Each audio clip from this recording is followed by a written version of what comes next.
Welcome students to Lecture 6 of Sustainability Marketing, Marketing Strategies. With me here I have Professor Dr. Frank Martin Belt, who will answer questions based on the lecture he gave earlier. I will ask my first question. You made a comment of sustainable companies outperforming non-sustainable ones. It caught my attention and I was wondering if you could potentially give me examples of this interesting fact. Well, it's a very important and also old question. And it's also a very, very interesting question whether, in the end of the day, sustainability management, sustainability marketing, whether it pays off or not. That's the key question, at least from an economic point of view. And as I said, there are a number of studies, and especially in the last couple of years, a number of studies show that yes, it does pay off. The question is, how are the inputs and the outputs measured? How is the performance of a company measured? Is it measured in terms of profits? Is it measured in terms of revenue or cost savings or whatever? So what is really the impact? How is it measured? What are the indicators? And the input of the formula would be, when you have a look at the studies, what do they look at? Do they look at the cost savings of environmental management systems or social management systems when you have an increase in the workers' productivity? Or do they look at indicators relevant for sustainability marketing, including the revenues, customer loyalty, and so on and so forth.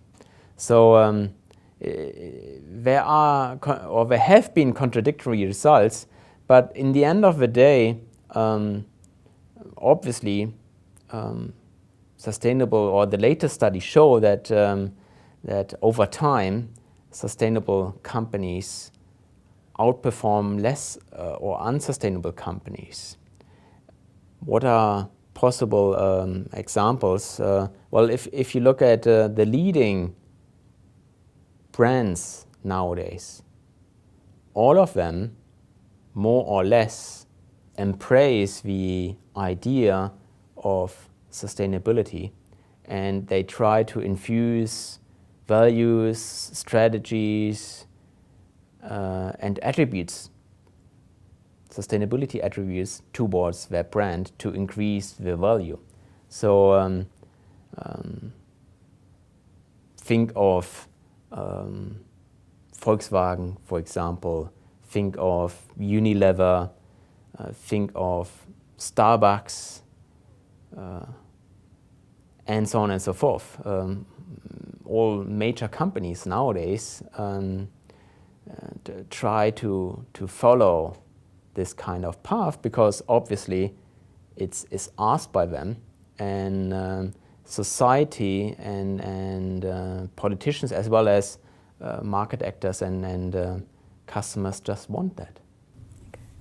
So if I understood you correctly, what you're saying is it's not necessarily that the more sustainable you are, then the better performer you are, but just taking into account some sustainability practices would give you an edge over certain companies. Is that correct? Yes, that's correct. It depends on the sustainability practices, and in the short term, when you, for example, increase the eco-efficiency in the manufacturing area, you can, in the short term, also catch the low-hanging fruits of cost savings. Whereas when you talk about sustainability marketing, that is new sustainable products, you develop and you introduce to the market, first you have to make investments. So in the short or midterm, it might not pay off. But when you introduce electric cars and you succeed in the market, it might be a blockbuster and you might make millions or billions. So it's a kind of investment in the future. And that's what I mean. How or what are the indicators? How do you measure economic performance? Is it in the short term for 1 or 2 years, or is it over a longer period of time? So the indicators matter, as well as the industries. In some industries, for example, the food industry, sustainability is taken for granted nowadays in many food categories, including coffee and so on. In other areas, it starts catching up. For example, in fashion and textile industry, for example, for a long period of time, it has been an ethical issue. Now it becomes, I have a feeling it becomes a marketing issue as well. So it's entering the market. And yet in other areas, take for example, the mineral industry, the metal industry, it's very difficult. It's all about costs and cost savings and prices over sustainability issues. So it also depends on the industry. Yeah, okay. I think that is well clarified. I can then move on to another aspect you introduced in your lecture. You spoke about innovation versus exnovation, which I must confess is a new word to me. What do you see as a potential challenge from the customer's reaction to such a change, given that it's describing how one product is taken out of the system to introduce another one? So what are your views on this? Well, it's a new term and generally, not just for you. I think it's a term coined by the German economist Nico Pech. And I guess most companies follow the path or follow a strategy of innovation. So in addition to their established products or technologies, they introduce new sustainable products. And as long as old technologies are purchased by customers, they don't take them away from the market. And yet there is a danger for reputation or image for the entire company. And you always have to take that into account. Take, for example, the German company Siemens, one of the leading technological companies worldwide. Just a couple of months ago, I think it was in spring 2012, they announced, the CEO Peter Löscher said that they want to move out of the area of atomic nuclear energy and put more emphasis into energy efficiency and renewable energies. That is their sustainability marketing strategy.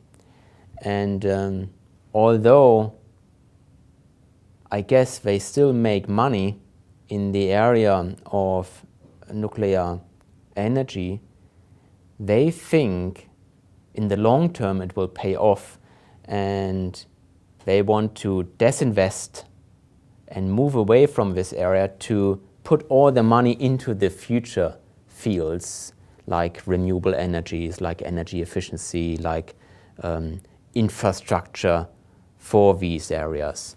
So it's a long-term strategic decision, which is difficult to make, and also depends on the ever-changing environment. I think the strategic decision and change by Siemens was very much influenced by the disaster of Fukushima in Japan and by the decision of the German government to move away from the nuclear power. Yeah. Okay, so from what I gather, it is definitely a gradual process of changing, of taking a good out and then introducing a new product. It is something that you do over long term. Yes, definitely. And it's the same in the automotive industry. I mean, we won't change from internal combustion engines from one to electric cars from one day to the other, overnight, so to say. I mean, we have been living with internal combustion engines for 100 years or so. They have been around in the entire 20th century. So it takes at least a certain time for companies, but also for customers to adjust, to develop them new technologies and then substitute it. So I would say it takes at least 20 years or even longer to make these kind of changes on the industry level and the company level as well. Okay. All right, moving away from that and more to the point on critical point determination by market strategists. You said that it is important for market strategists to know the critical point to start sustainability practice or to introduce a sustainable product. What would you say would be a good guide or a clue for these marketing strategists not to enter too early or to enter too late when determining their sustainable practices? Yes. Often it is assumed that the sustainability pioneer will take over the market, that they lead the market since they are the first ones to be in the market and to be well known. And but actually a lot of empirical studies show that it's not necessarily the sustainability pioneer winning in the end. It's rather the first follower to take over. And there are a number of good reasons. The small and medium-sized companies, which are rather innovative, entering the market first, they have to overcome the consumer-related market entry barriers, the consumer acceptance. They have to tell the customer what the new product is all about, how it functions, and they have to overcome the skeptical reactions from consumers, which takes a lot of time and investment. The first follower profits from these investments, so to say. So you might even say he's a free rider. Actually, Volkswagen is a very good example. In most categories, car categories, they were not the first ones to innovate and to implement new technologies. They were, in most cases, a couple of years later on, when they saw the technologies really works, when consumers got used to it, they liked it, and when it became clear that it's becoming it's becoming an issue, and then it's accepted by the consumers, Volkswagen is really good to go into the market then, have a very ripe technology which satisfy customer demand. Take, for example, the current situation of electric cars. Volkswagen is not the first one to be on the market. Actually, in 2012, they don't have a single model in the cars for electric, in the market for electric cars. In 2008, the Tesla Roadster was introduced. Later on, a number of companies, including Peugeot, Mitsubishi, Renault, they are there in 2010, 11 and 12 with a number of models. And yet it's a very small, tiny market. It's a couple of thousand sold. So what I'm saying is Volkswagen has not entered the market yet. Maybe they still wait until it's taking off. And then in 2013 and the upcoming years, they will introduce electric cars which really satisfy customer needs, and maybe they will be the leader in the future. Yeah, okay, thank you. And moving on to mass media, well, the role of media in general. What role do you perceive mass media, traditional media, and online media to play in sustainability marketing? Well, first of all, nowadays many think that online media takes over. We have to take into consideration that most of the communication budget of companies is still invested in the traditional media, including television, radio, and print. It's actually usually over 80 to 90% of the entire communication budget. So traditional media still matters a lot. And yet, in the market for sustainable products and services, we have many small and medium-sized companies. We have new entrants, entrepreneurs, and they don't have money for big marketing budgets. So often they use online and social media to be heard and to introduce their brands. And they're rather successful with that. And one reason is that online media, well, it's first of all very cost effective, but it's also an opportunity to interact with the customer. So they build up a kind of relationship, they get direct response and a very close relationship to the customers. So I would say many of them are very successful in doing so. And especially for those companies, it's very important, the new online and social media. Yeah, I'm actually surprised you say that we still have up till 90% who are still using radio and television, because I'd imagine that it has moved more onto online, knowing that, well, in my generation at least, most of us own some kind of Facebook account and we are very big on social media. So I'm pretty much surprised that we still have 90% still targeting TV and radio.